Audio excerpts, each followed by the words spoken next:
बागेश्वर धाम के बाबा धीरेन्द्र कृष्ण शास्त्री आजकल सुर्खियों में हैं। वो जाने माने चैनलों में भी अपना बयान दे देते हैं। इस समय उनकी बड़ी ख्याति है। सरकार ने भी उनको Y+ की सुविधा दे रखी है, जिसमें 1-2 कमांडो और 8 कांस्टेबल उनकी सुरक्षा में लगे रहते हैं। अब बाबा के सहारे मध्य प्रदेश की पुलिस और उत्तर प्रदेश के छात्र भी हो रहे हैं। उनके संबंध में जो गीत रचे जाते हैं, वो आप एक गीत भी सुन लीजिए कि जो संसार से हारे हैं, केवल उनको बाबा ही सहारा दे सकते हैं।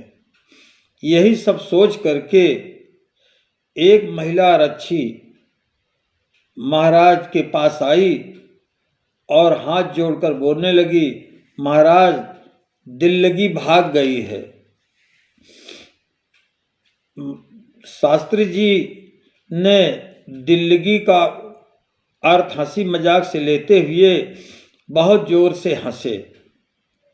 तब वहाँ एक खड़ी इंस्पेक्टर, उसने कहा कि बाबा वो फरार महिला आरोपी है और वो उसके बच्चे की बीमारी को देख करके उसे जिला अस्पताल लाया गया था।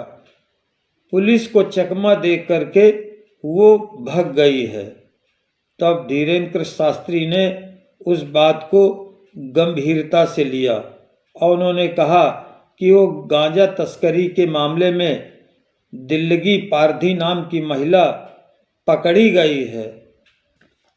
यद्यपि बाबा दिल्लगी का सुराग नहीं बता पाए, बल्कि महिला आरक्षी को अधिकारियों ने निलंबित कर दिया है।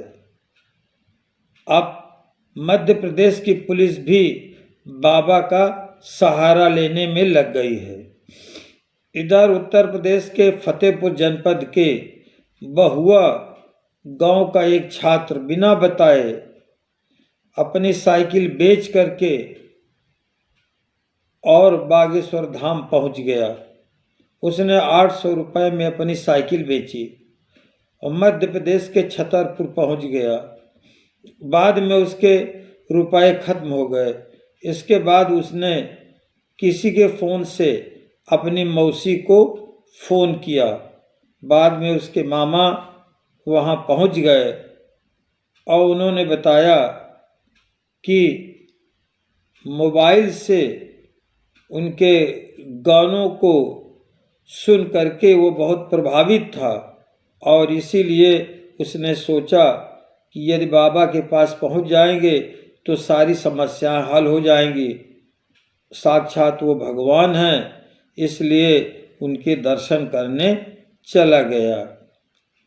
एक बार बाबा ने ये भी कहा था, जब ट्रेनें लड़ गई थी तो उन्होंने बताया था कि शाम को ही हमें पता चल गया था, लेकिन हम सरकार को किन्हीं कारणों से नहीं बताए थे।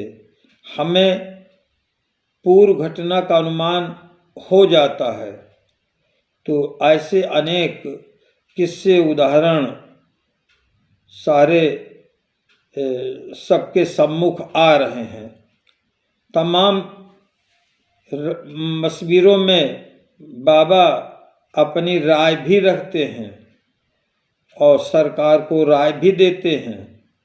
वो हिंदुओं को जगाने के लिए पैदल यात्रा भी कर चुके हैं और हिंदू राष्ट्र बनाने की बात भी उनके मन में है।